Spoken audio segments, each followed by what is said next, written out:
Hello everyone, welcome back. आज के इस वीडियो में हम डिस्कस करने वाले हैं प्रश्नावली 1.2 के प्रश्न 6 और 7 के सलूशन के बारे में। डियर स्टूडेंट्स, इसके पहले मैंने आप लोगों को एक्सरसाइज 1.2 के क्वेश्चन नंबर 5 तक कंप्लीट करा दिया है। अगर आप लोगों ने उन वीडियोस को नहीं देखा है तो उसको आप लोग जरूर देख लीजिए। आज के इस वीडियो में दो क्वेश्चन जो हम आपको कराने चल रहे हैं, दोनों के दोनों क्वेश्चन बहुत ही अच्छे हैं। अगर आप इनको ध्यान से समझते हैं तो आपको यहाँ से बहुत कुछ सीखने के लिए मिलेगा। और आपको करना क्या है, इस क्वेश्चन को सीखने के साथ साथ इसको अपनी नोट्स में नोट भी कर लेना। तो आइए समझते हैं स्टूडेंट्स कि हमारा क्वेश्चन नंबर 6 है क्या।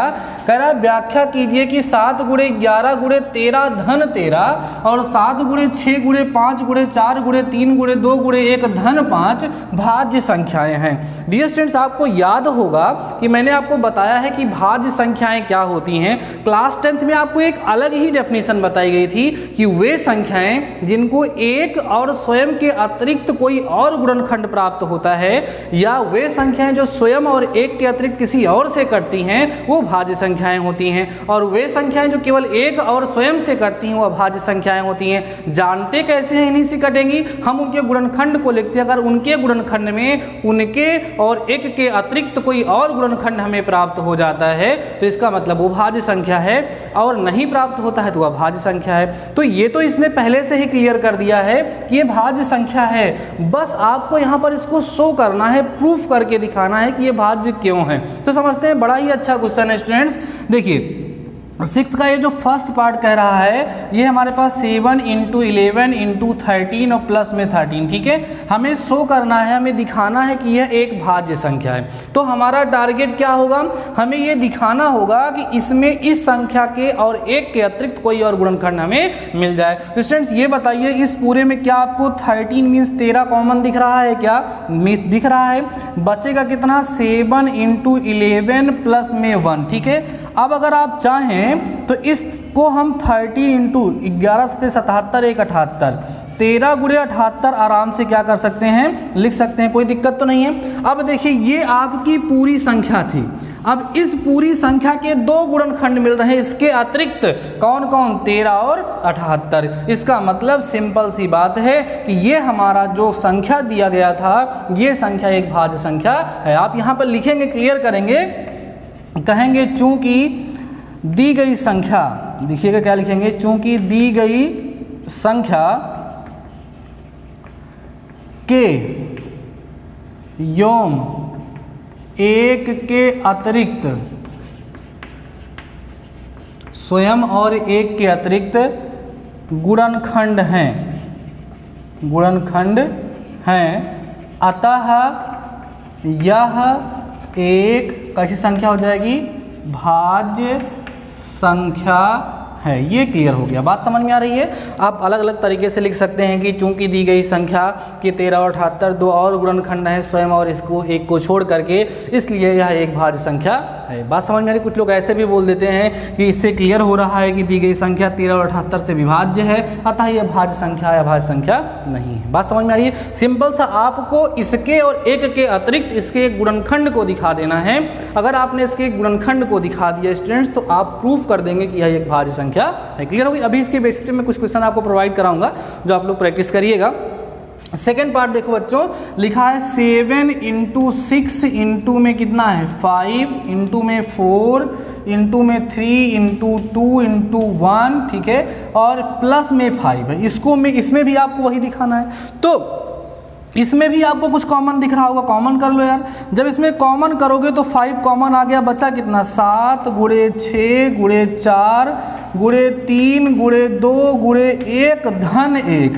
अब चाहे तो आप इसको गुणा कर दें या छोड़ दें, ना गुणा करें तब भी कोई दिक्कत नहीं। आपको केवल इतना लिखना है, उपरोक्त से स्पष्ट है कि दी गई संख्या का स्वयं और एक के अतिरिक्त एक गुणनखंड कौन है?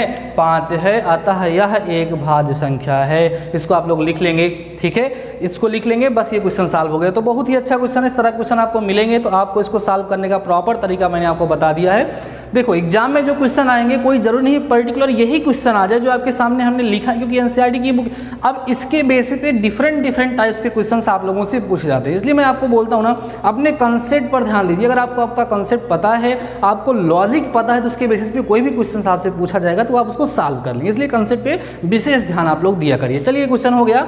अब हम बात करते हैं स्टूडेंट्स क्वेश्चन नंबर 7 की। देखिए तो इसमें क्या बोल रहा है, बड़ा अच्छा क्वेश्चन है ये भी। कह रहा है किसी खेल के मैदान के चारों ओर एक वृत्ताकार पथ है। खेल का मैदान है, उसके चारों ओर एक वृत्ताकार पथ बना है।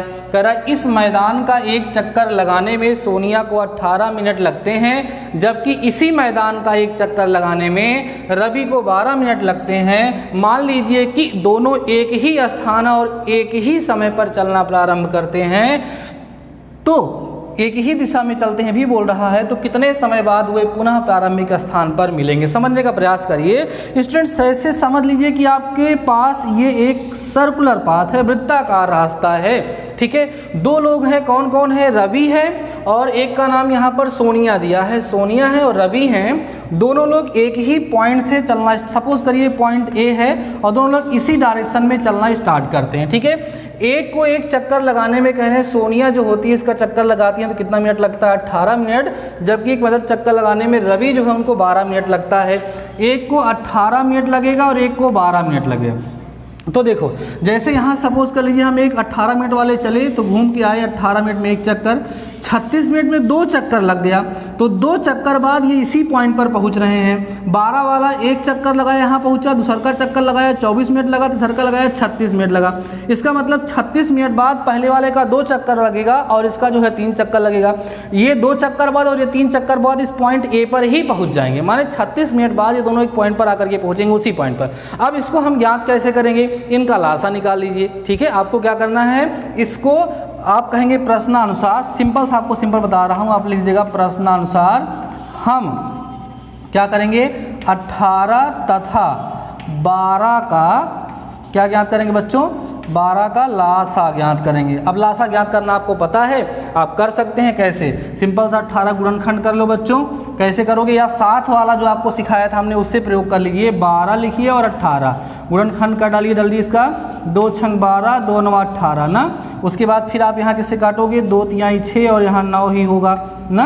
अब आप इसको 3 से काट दोगे, ठीक है, 3 एकम 3 और 3 त्रिका 9, तो अब इसका लासा कितना हो जाएगा, 2 दूना 4, ठीक है, 3 12 3 36, तो आंसर आपका कितना आ जाएगा यहाँ पर 36 मिनट, ठीक है। इस तरीके से आप वहाँ लासा निकाल लेंगे और आपका आंसर यहाँ पर कितना आ जाएगा, 36 मिनट आ जाएगा। इसका मतलब रवि और सोनिया एक दूसरे से उसी पॉइंट पर 36 मिनट के बाद मिलेंगे। मैंने आपको इसको लॉजिकली और कॉन्सेप्ट की बेसिस पे भी आपको समझा दिया है, दोनों क्वेश्चन आपको समझ में आ गए होंगे। डियर स्टूडेंट्स, इसके साथ ही साथ आप लोगों ने चैप्टर फर्स्ट की एक्सरसाइज 1.2 तक कंप्लीट कर लिया है। मैं ये जानना चाहूँगा इस वीडियो के माध्यम से हमारे ऐसे कितने स्टूडेंट्स हैं जिन्होंने यहाँ तक अपना कंप्लीट कर लिया और कंप्लीट नोट्स भी बना लिया है। अगर आपको कोई प्रॉब्लम हो रही होगी तो भी आप हमको बता सकते हैं। नेक्स्ट वीडियो में हम लोग आगे बढ़ेंगे। तब तक के लिए आज के इस वीडियो में बस इतना ही। शानदार रहिए, मस्त रहिए, पढ़ते रहिए। मिलते हैं इस वीडियो के साथ, तब तक अपना ख्याल रखिए।